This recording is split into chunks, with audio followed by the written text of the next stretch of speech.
imagine stepping into a courtroom where, like, the very act of defending your innocence is legally defined as definitive proof of your guilt. Yeah, it sounds completely absurd. Right, or imagine signing the most important contract of your entire life, only to discover years later that the whole legal architecture underneath it was secretly swapped out. And swapped out for new rules that actively penalize the person who actually wants to keep the agreement. Exactly. I mean, you'd probably assume you were living in some dystopian novel. But what if those are just, the standard operating procedures of a system you interact with every single day? It's a terrifying thought, but it's grounded in reality. It really is. And that is the core tension we are pulling apart in today's deep dive. We're exploring an explosive new ebook aimed directly at men's rights activists, the red-pilled manosphere, and honestly, any man who just wants to understand the invisible mechanics governing his life. It's a dense, highly structured framework. Yeah.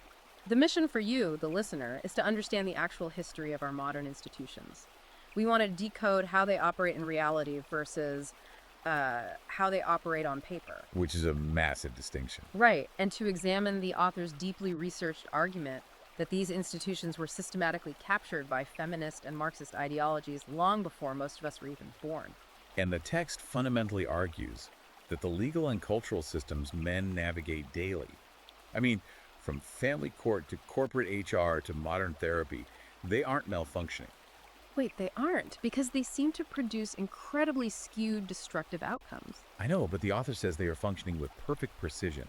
They're executing a very specific historical and economic blueprint. Okay, that's heavy. And the book breaking all of this down is called Divorce as Rite of Passage: Achieving Post-Conventional Self-Authoring Mind by Conrad Riker. That's quite the title. It is. I want to put this right out there, guys. The author positions this text as an absolute must-read survival manual for any man navigating the modern world. Yeah, he doesn't hold back at all. No, he doesn't.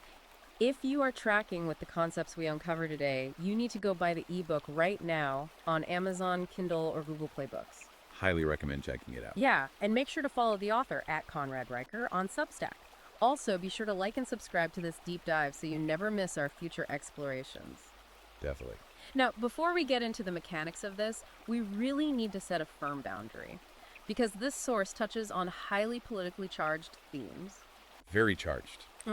Intense critiques of feminism, the family court system, modern sociology. Right, so we want to make something crystal clear to you. We are not here to endorse or take sides on these viewpoints. Exactly. We are just the messengers today. Our job today is to impartially report on the exact content provided in this fascinating book, unpack the author's framework, and help you understand the very real ideas driving this massive cultural conversation. It's about understanding the argument, not necessarily adopting it. Okay, let's unpack this. The author starts with a concept he calls the secret rewriting of the marriage contract. Yeah, so Riker's foundational claim is that the introduction of no-fault divorce didn't modernize the institution of marriage. According to his analysis of legal history, it completely abolished it. Abolished it. That's a strong word. He argues that the system intentionally kept the aesthetics. The wedding ring, the vows, the public ceremony. Cultural vocabulary of permanence and sacrifice. Right, but it completely gutted the legal architecture underneath. The author contends it turned a binding covenant into an open-ended liability. How so? Well, the crucial shift, like the mechanism that changed everything, is this. In standard contract law, if you breach an agreement, you pay a penalty. That makes sense. But in the new marital legal paradigm, the party who breaches the contract is frequently rewarded. They get the assets, the subsidies, while the party who wishes to maintain the contract is forced to pay the price of dissolution. Let me push back on that framing for a second. Because if I think about standard business contracts, if two partners want to dissolve an LLC, there's a mechanism for that. Sure, business dissolution is normal. The author uses a business analogy, saying it's like a partnership where your partner can unilaterally dissolve the company, take the IP, seize the assets, and then legally force you to pay their ongoing expenses under threat of jail time. Yeah, that's exactly his analogy. But isn't that ignoring the fact that prior to no fault, people were essentially trapped by the state? Trapped in highly toxic, sometimes abusive situations unless they could definitively prove fault to a judge. The author actually directly addresses that historical counterargument. He doesn't deny that the pre-1969 system had friction. Okay, needing grounds for divorce, like documented adultery, cruelty, abandonment. Right. But he argues that this friction was the defining feature of a contract. If a party wanted to exit a marriage without provable cause, they had to negotiate an exit with their partner. Oh, so they couldn't just walk away free and clear. Exactly. That meant the exiting party risked losing primary custody, or maybe paying financial damages, or surrendering the house to buy their way out of the covenant. So fault determined the economic and structural outcome. Yes. And what happened when Ronald Reagan signed the first no-fault statute in California in 1969? A model that, New York finally capitulated to in 2010, right? Yeah, New York was the last holdout. What happened was the removal of that friction. Riker points out that removing fault from the legal equation didn't create some neutral, compassionate system. It just shifted the power dynamic entirely. It simply made breaching the covenant free for the person initiating the exit. And it loaded all the exorbitant structural costs onto the party who wanted to stay. So the argument is that the marriage license transformed from a recognition of a united household into basically a jurisdictional trap. A trap that could be sprung at any moment. The text specifically points out that the divorce doesn't actually happen on the day a man is served papers at work or comes home to change locks. Correct. The text maps out the timeline, arguing that the dissolution happens months prior. Quietly. Yeah, quietly. In private conversations, therapy sessions, initial legal consultations, the actual filing of the divorce papers is not an opening negotiation. It's a procedural checkmate disguised as an opening move. Exactly. The person who reaches for the legal exit first gets to entirely control the detonation of the household. Wow. If we connect this to the bigger picture, actually, I want to look at the historical parallel the author draws here because it's fascinating. The Roman Empire parallel. Yeah, he uses the Roman Empire as a kind of prophecy for this exact legal shift. But how does ancient Rome actually map onto a 1969 California statute? Well, if we connect this to the bigger picture, Riker uses Rome to demonstrate the predictable life cycle of a civilization that dismantles the marital covenant. Okay, take me back to Rome. If you look at the early to middle Roman Republic, marriage was a strict, legally binding institution. But by the late Republic, marital law had softened dramatically. Divorce transformed from a serious, heavily adjudicated act requiring valid cause into a completely unilateral declaration. Meaning one person just decides it's over. Exactly. Spouse could literally just send a written notice via a messenger. It's called a repudium. And the union was instantly dissolved. Just a piece of paper delivered by a guy. Yeah. There was no trial, no judicial oversight, no state interest in maintaining the bond. The legal mechanism of exit became totally frictionless. And according to the text, what was the actual structural fallout from that? I mean, we have incredibly meticulous records from the Romans, so what does the data show actually happened to the society? The outcomes were structurally devastating. Aristocratic birth rates plummeted. Prominent Roman family lines faded out completely within just a few generations. So the core engine of society just stalled out.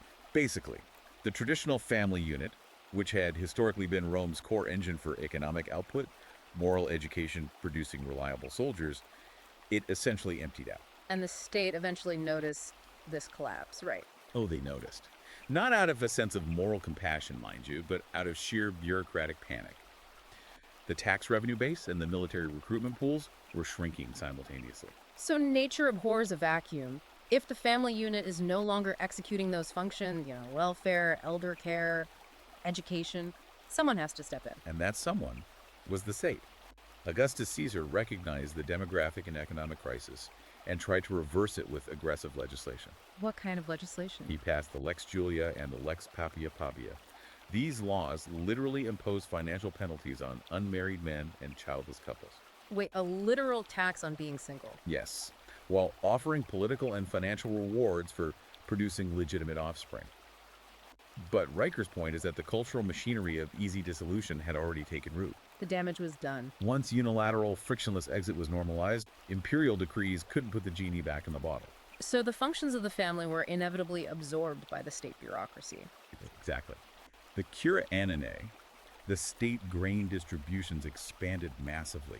The emperor, culturally, became the father figure, the ultimate provider. And the citizen just became the dependent. The text argues that Rome fell because the load-bearing walls of the family were removed from the inside out, allowing the bureaucracy to hollow out the citizen long before the barbarians ever walked through the gaps. Okay, if that absorption of the family's functions happened in Rome, we have to ask how that exact same mechanism operates today.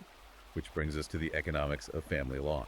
Right, because the core of Riker's argument isn't just that the culture changed, but that a massive economic engine was built to facilitate it. He describes the modern family law system not as a tribunal for justice, but as a revenue extraction protocol. He is incredibly specific about the economics here. Yeah. The book states that the average family law case in the United States generates between $50,000 and $300,000 in legal fees per party. I have to stop you there. Up to $300,000 in fees just to dissolve a middle-class household. With contested matters easily crossing into the millions. I'm looking at those numbers and struggling to see how a system even generates that kind of friction. How does a standard two-income family even afford to produce that level of legal billing? Well, it's engineered through a mechanism the author calls the First Movers Massacre. First Movers Massacre, what is that? Riker explains that the system does not punish delay or conflict. It aggressively monetizes it. The friction is the product. Right, so how does it start? When one spouse files an ex parte order. And an ex parte order is? It's an order granted by a judge based solely on the claims of one party without the other party even present to defend themselves. It functions as a procedural ambush. Oh, wow, so you don't even know it's happening until it hits you. Exactly. The responding party is instantly placed on the defensive. He is immediately scrambling to find alternative housing, secure emergency counsel, and attempt to appear calm. Which is hard when your life is imploding. Very hard. And the system is already scrutinizing his visible distress as evidence of emotional instability. So the panic is the point, and the clock immediately starts ticking on those billable hours. It does. Walk me through the exact arithmetic the author provides, because he claims this delay isn't a bug, it's the core feature of the protocol. Let's trace the exact billing cycle Riker outlines. Petitioner files an emergency order on a Tuesday. The respondent is served notice on Wednesday afternoon. Okay. His attorney bills 4 hours immediately, just reviewing the affidavit and initial filings before even having a substantive phone call with the client. So right there, you're down a few $1,000s. Right. An emergency hearing is set for Friday morning. Both attorneys prepare.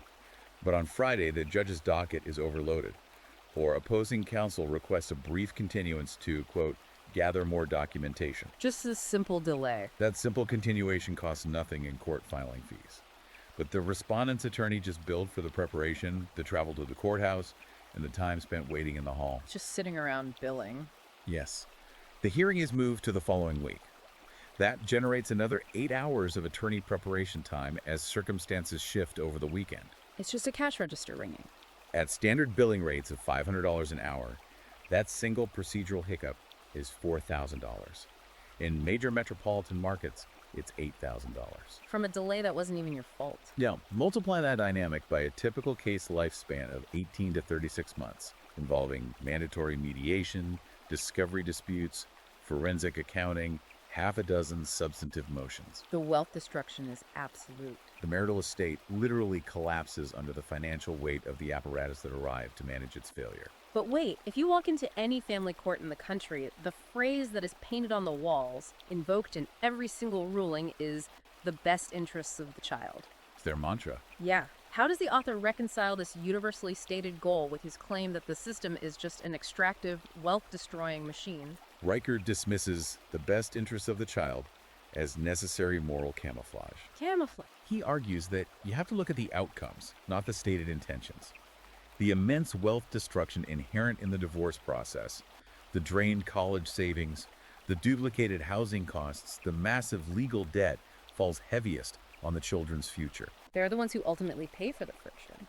Furthermore, he argues the system professes to value fatherhood, but it structurally engineers outcomes that reduce a father to a bi-weekly direct deposit and an every other weekend visitor. It physically removes the father from the daily routine. Exactly. It guarantees his absence through custody percentages, and then crucially uses that very manufactured absence as proof that he is an irrelevant figure in the child's daily life. It's a closed loop of justification. Create the absence, then penalize him for being absent. It's brilliant, in a terrifying way. And the psychological toll of this specific extraction process is catastrophic. The mortality statistics the author pulls in are genuinely shocking. How does he link the legal mechanism to the suicide rate? He links it through the concept of absolute systemic isolation. The text cites data from the CDC's National Vital Statistics System. What does it show? It shows that divorced men between 45 and 64 commit suicide at nearly 4 times the rate of married men in the exact same demographic. 4 times! That's not a margin of error. No, it's a massive spike.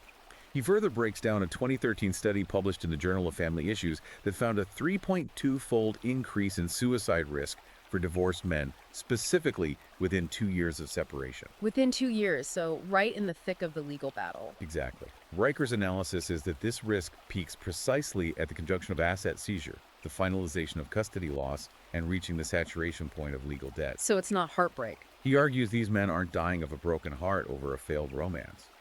The psychological mechanism triggering the suicide is the realization that they have been trapped in an unnavigable, hostile bureaucracy. A bureaucracy that has successfully legally mandated the destruction of their identity. Yes, while simultaneously convincing society that the man himself is to blame for it. But an extractive system that aggressive requires a massive, unassailable justification to operate in plain sight. I mean, a judge can't just forcefully remove a citizen from his home, restrict access to his children, and liquidate his assets without a profoundly compelling, legally sound reason. You would think so. How does the court justify granting these immediate structural disadvantages? What is the trigger? This is where the text moves into what I think is its most complex argument. The weaponization of language and what Riker terms the epistemological coup. The epistemological coup. Break that down. The author argues that modern divorce proceedings, particularly in the initial phases, no longer adjudicate objective reality, meaning what actually physically happened. Okay, so what do they adjudicate? Subjective reality, meaning how the accuser felt about what happened. But how does a judge accept a feeling as a legal fact? The court system is built on evidence. That is the core of the epistemological coup. Riker points out that family court operates on a preponderance of the evidence standard, not beyond a reasonable doubt like criminal court. It's a much lower bar. A significantly lower bar. And in the modern era, subjective distress has been successfully commodified into an actionable legal asset.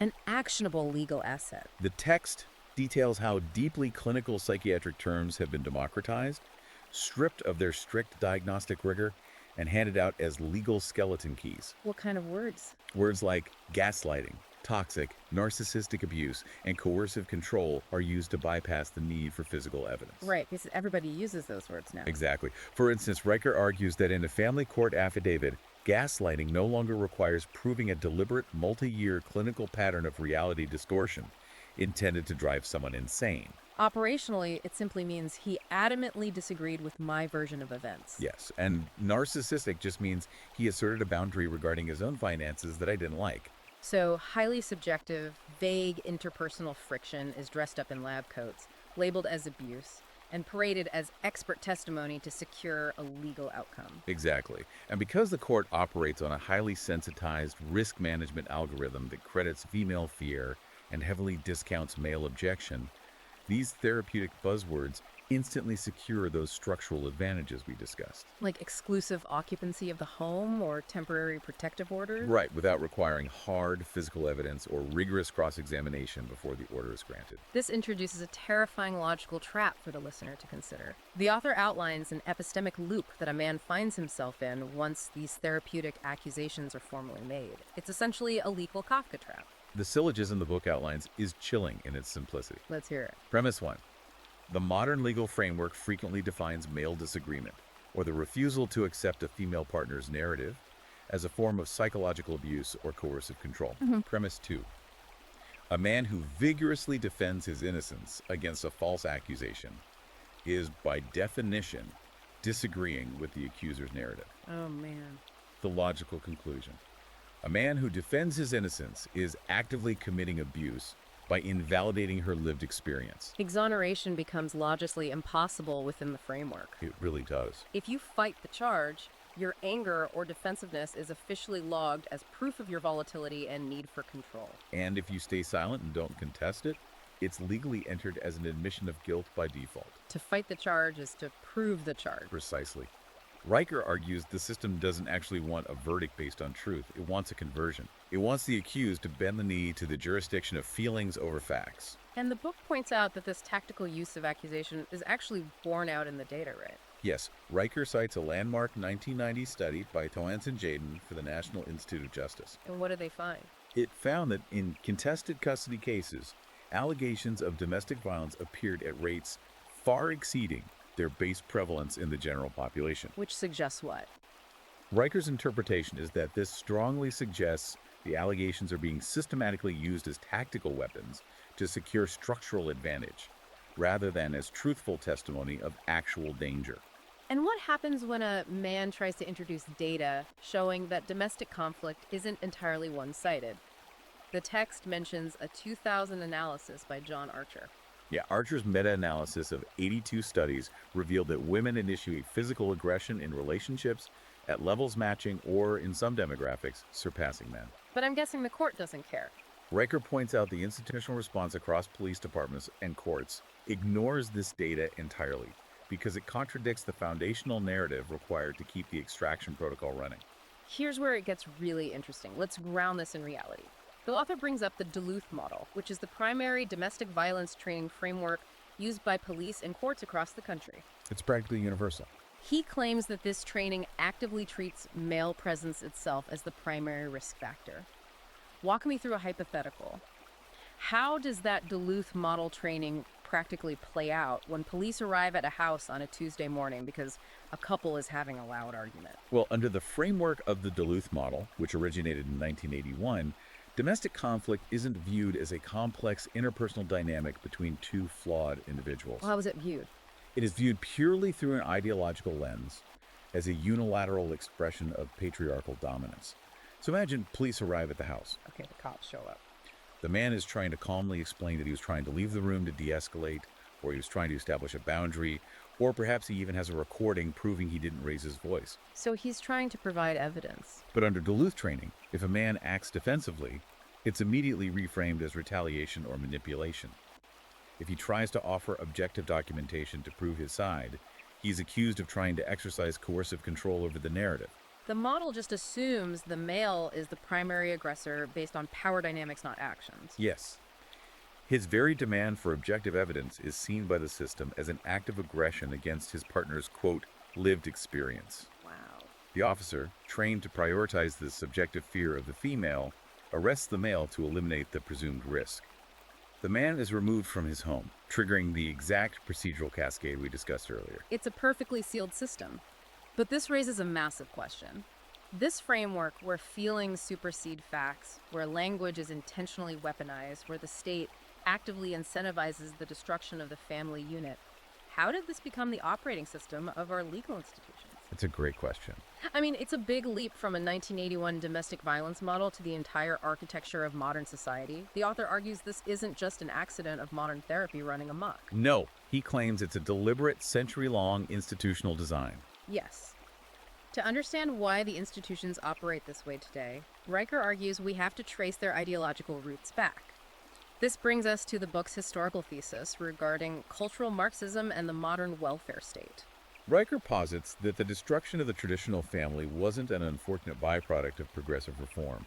It was the explicit, calculated blueprint of a specific ideological movement. He traces the intellectual lineage all the way back to Friedrich Engels, right? He does. He points directly to Engels' 1884 foundational text, The Origin of the Family, Private Property, and the State.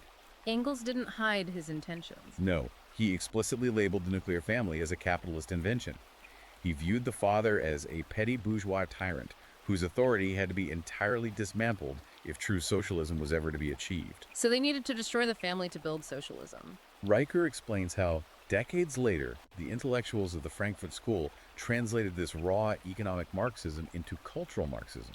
They recognized that Western workers weren't going to violently revolt. So they changed tactics. They executed what activist Rudi Dutschke later called the Long March through the institutions. The goal was to deliberately embed these anti-family, anti-patriarchal ideas into the very places that meant society's leaders. The universities, the media, human resources departments, and crucially, the law schools. Exactly. So the argument is that by the time the massive federal welfare expansions of the 1960s rolled around, the ideological groundwork was already laid within the bureaucratic class. And the text makes this incredibly provocative argument that the modern welfare state actually functions today as a surrogate husband. How exactly does the state replace the husband? It's the central pillar of his economic argument.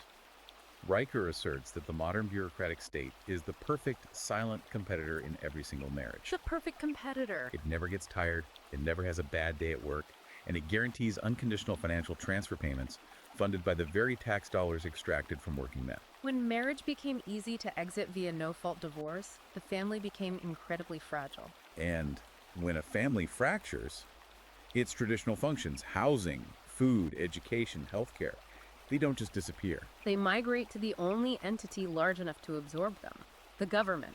So single mother households, whether intentionally or not, essentially generate massive demand for a sprawling bureaucracy. We are talking about Medicaid, subsidized housing, food assistance, armies of social workers, and massive child support enforcement agencies. Exactly. The bureaucracy's very survival, its budgets, and its expansion depend entirely on the persistence of family fragmentation. If families stayed together and provided for themselves, the bureaucracy would shrink. Riker argues the system legally mandates a massive wealth transfer from productive men to state-managed households that actively exclude those men. The father is legally reduced from a patriarch and protector to a mere funding source. A biological ATM for a system that demands his total obedience in exchange for his own basic survival. I can hear people objecting to this right now. Isn't the welfare state just a safety net for vulnerable people escaping genuinely dangerous situations? The author anticipates this exact defense.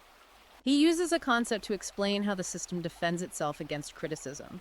He maps out the Mott and Bailey fallacy. For a listener who tracks internet debate culture, how does the author apply the Mott and Bailey specifically to the family court and welfare system? Riker argues that when you challenge the family law system's massive overreach, the defenders instantly retreat to the Mott, the highly defensible fortified position. The safety net argument. They say, we just want to provide a safety net for vulnerable women and children escaping genuine physical abuse. And of course, no rational person opposes that. You cannot argue against protecting battered women. Right, nobody wants to argue against that. But once the critic backs off, they return to the Bailey, the expansive, highly profitable operational reality down in the valley. And what's a Bailey? The Bailey is a conveyor belt systematically extracting male capital over minor interpersonal disputes to expand a permanent bloated bureaucracy.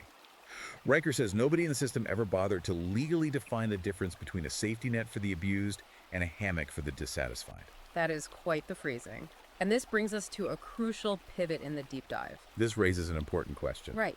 If a listener is hearing this and they agree that the system is truly this rigged, Marxist-inspired extraction protocol, what is a man supposed to actually do? He has to figure out how to survive. When he has been legally, financially, and reputationally liquidated by this machinery, how does he survive the psychological fallout? This is where the book shifts from an institutional critique to a deeply psychological roadmap. Because Riker understands that it's not just about a man losing his 401k or his house. It's about losing himself. The real devastation is the loss of his entire conceptual framework of who he is. To explain this psychological liquidation, the author leans heavily on the work of Harvard developmental psychologist Robert Kegan, specifically his 5 stages of adult cognitive development. Why does Riker use Kegan to explain the trauma of family court? Well, Riker argues that the vast majority of men enter the family court system operating at what Kegan defines as stage 4, the socialized mind. Unpack the socialized mind for us. What are the actual mechanics of how a stage 4 mind operates day to day?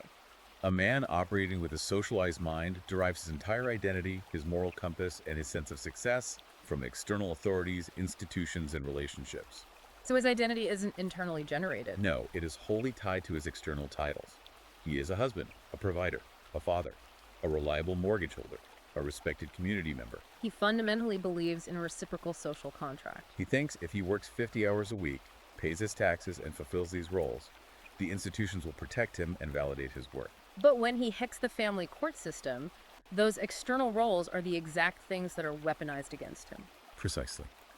The system doesn't just use those roles as legal leverage to extract money. It uses them to systematically dismantle the man's psyche. It attacks his identity. When a judge unilaterally strips him of the title of husband, restricts his role as father to supervise Saturday visits, and turns his proud provider status into an involuntary wage garnishment enforced by the threat of prison. The man doesn't just experience a financial inconvenience. Because his mind is completely socialized to those external metrics, he experiences total psychic liquidation. The scorecard he used to measure his entire worth as a human being has been incinerated by the state. He no longer exists in his own mind. It's devastating. And this is where the author issues a profound warning to his own target audience, the manosphere. He talks about the anger phase, or what is commonly called red pill rage. A lot of guys get stuck here. Why does Riker call this rage a gilded cage? Because bitterness has no floor, and it is still a form of dependency. Dependency on what? Riker argues that a man who spends 12 hours a day furiously posting on forums about family court corruption, or obsessively dissecting his ex-wife's psychological disorders, is actually still operating with a stage 4 socialized mind. Really? Even though he's rebelling against it? He hasn't broken free at all. He's still letting the system and his ex-wife own his emotional thermostat. He has simply swapped one external dependency seeking validation for another external dependency seeking vengeance. His identity is now entirely defined by his grievance. He becomes his own private family court, perpetually litigating against ghosts in his head, issuing unresolved verdicts, and sentencing himself to endless misery. He writes, "The state took your covenant. Do not hand it your mind as well." So what is the actual mechanism for escape? How does a man rebuild his mind from scratch when the old foundation is gone? Riker points to the necessary transition to Keegan's stage 5, the self-authoring mind. He describes this process as an apophatic rebirth.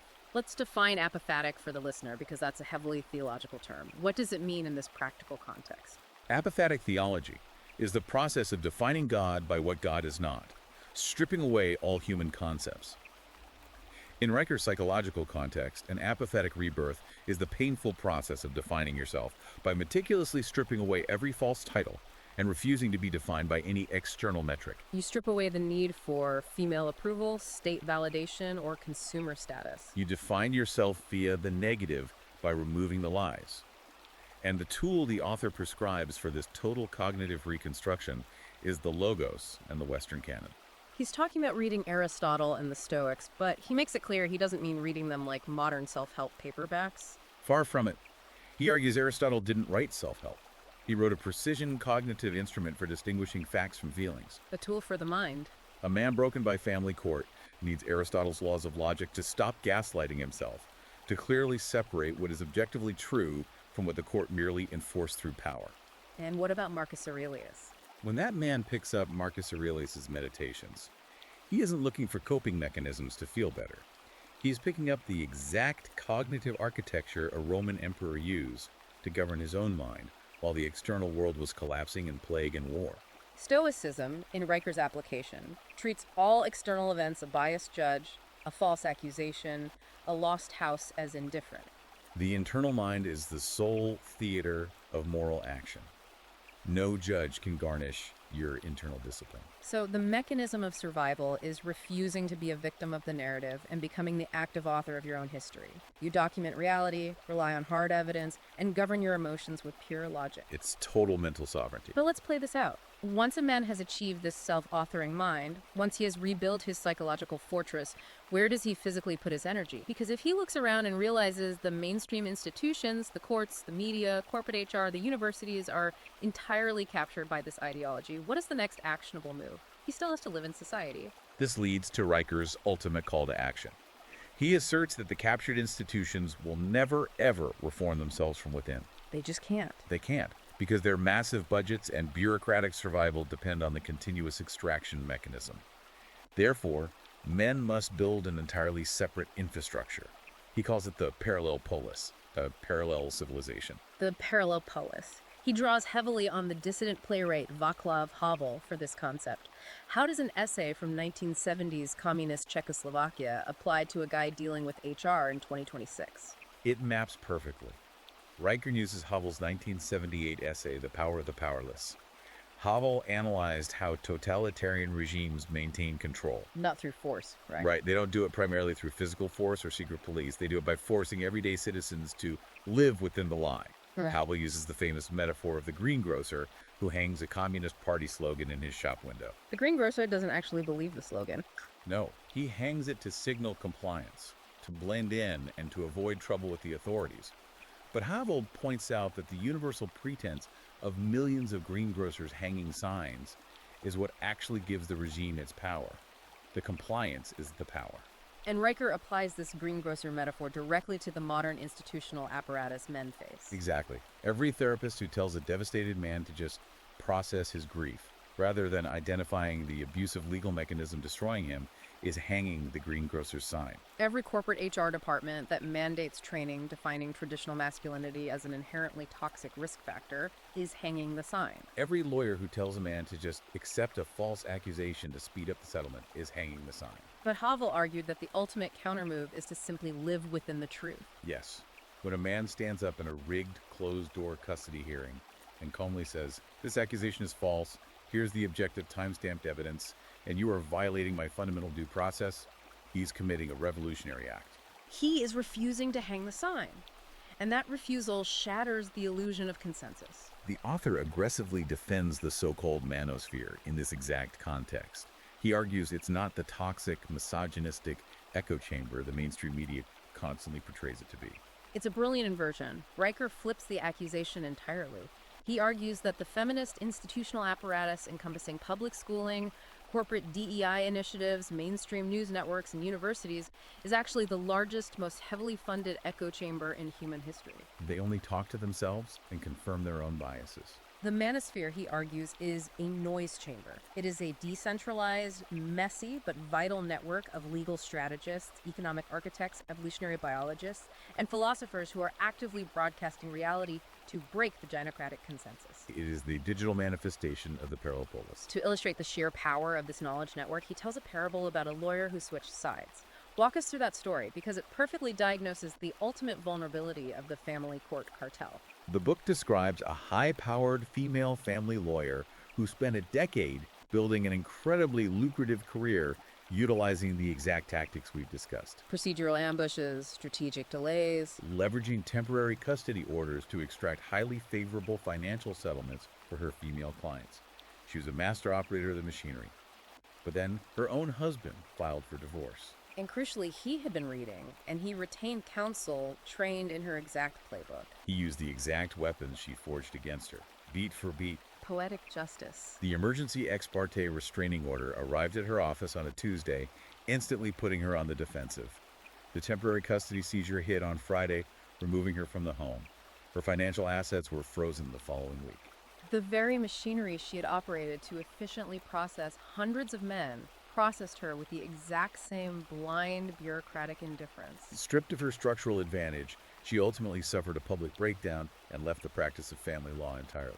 And Riker's point in telling this isn't just to revel in the irony of it.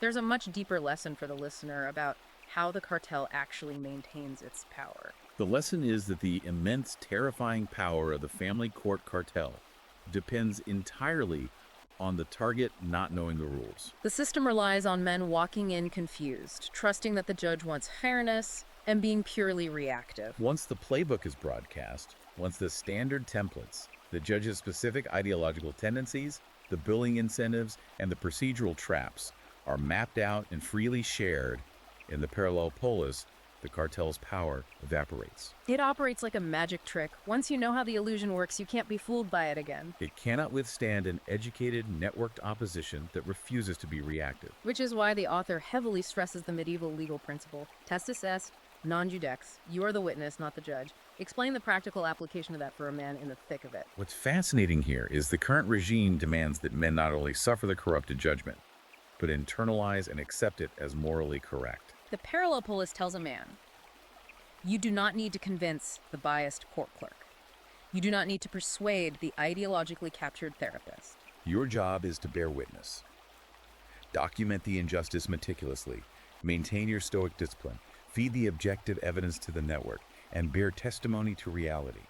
You are the witness. The network of witnesses, over time, creates the ultimate judgment, and that collective judgment will build the parallel institutions that inevitably replace the corrupt ones. Exactly. So what does this all mean? We have covered an immense amount of ground. If you are listening to this, the author lays out a very specific, actionable roadmap for you to navigate this reality. Document reality obsessively. Maintain your bonds with your children across the manufactured distance. Never let the system convince you that you don't matter to them. Build total financial independence and multiple streams of income so you cannot be leveraged by a single W-2 employer or court order. Cultivate deep, in-person masculine friendships for accountability and strategic support.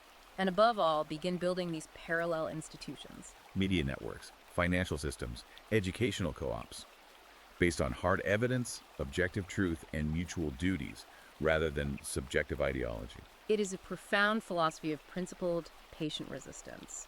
It is grounded in the logos, categorically refusing the false choices the system offers, either blind, destructive rage or pathetic, medicated submission. It's the only way forward.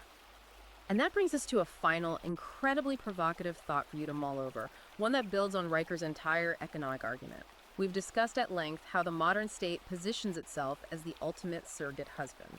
And how the modern corporation functions as an extension of this exact same ideology through its HR departments. If all of this is true, what happens to a society when the men who built and maintained the underlying physical infrastructure, the electricians keeping the grid online, the linesmen, the structural engineers, the builders, simply decide to execute a John Galt maneuver and starve the parasite? It's a terrifying scenario for the state. What happens when they look at the undeniable math, realize their labor and sweat are being legally seized to fund a bureaucracy that openly despises them, and they choose to step away from the taxable W-2 economy entirely?